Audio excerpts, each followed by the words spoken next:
Years from now, passing travelers may marvel at the grandeur and the folly of the futuristic landscape on the edges of Abu Dhabi. The barely occupied office blocks, the deserted streets, the vast tracts of undeveloped land, and most of all, the abandoned dream of a zero-carbon city.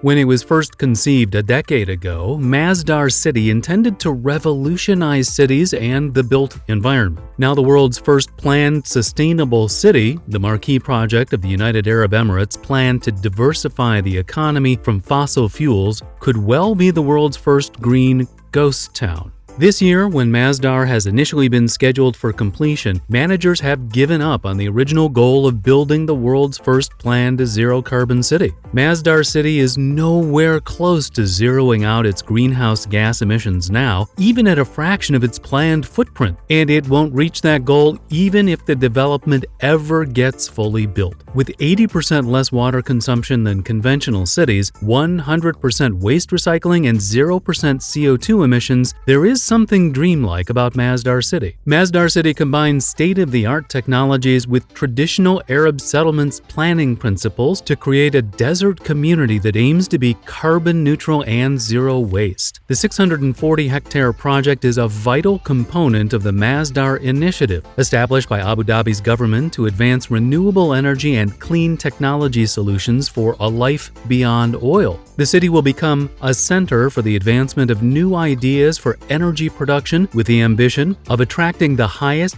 levels of expertise. Knowledge gained here has already aided the development of Abu Dhabi's Estidama rating system for sustainable building. When Masdar City began in 2006, the project was touted as a model for a green, mixed-use urban landscape, a global hub for the clean tech industry with 50,000 residents and 40,000 commuters. Foster Plus Partners designed a car-free cityscape with Jetson-style driverless electric cars shuttling passengers between buildings, incorporating built-in shades and kitted out with smart technologies to resist the scorching desert heat and keep cooling costs down.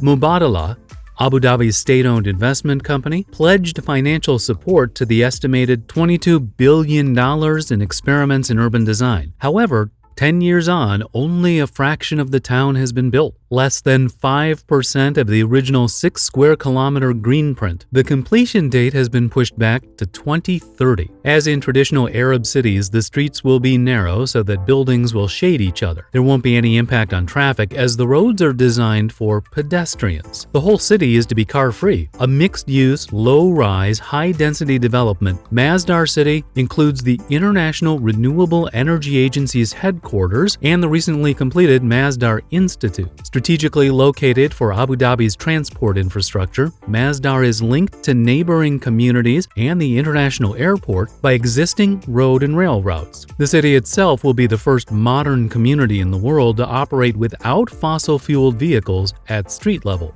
The city is designed to encourage walking with a maximum distance of 200 meters to the nearest rapid transport links and amenities. Simultaneously, its shaded streets and courtyards offer an attractive pedestrian environment, sheltered from climatic extremes. The land surrounding the city will contain wind and photovoltaic farms, research fields, and plantations, allowing the community to be entirely self-sufficient. Masdar City's core is in place, anchored by the sizable squarish building that is the Middle East headquarters of Siemens. A 45-meter Teflon-coated wind tower helps channel cooling breezes down a shaded street equipped with a grocery store, bank, post office, a canteen, and a couple of coffee shops. As many as 300 other firms, such as GE's Eco-Imagination and Lockheed Martin, also have an official presence, and WAN acknowledged that it just amounts to a hot desk in many cases. The International Renewable Energy Agency took over the other significant building for its shimmering steel headquarters last year. By UAE standards, the city's buildings are state-of-the-art in optimizing energy use, but it's less clear how they stack up globally.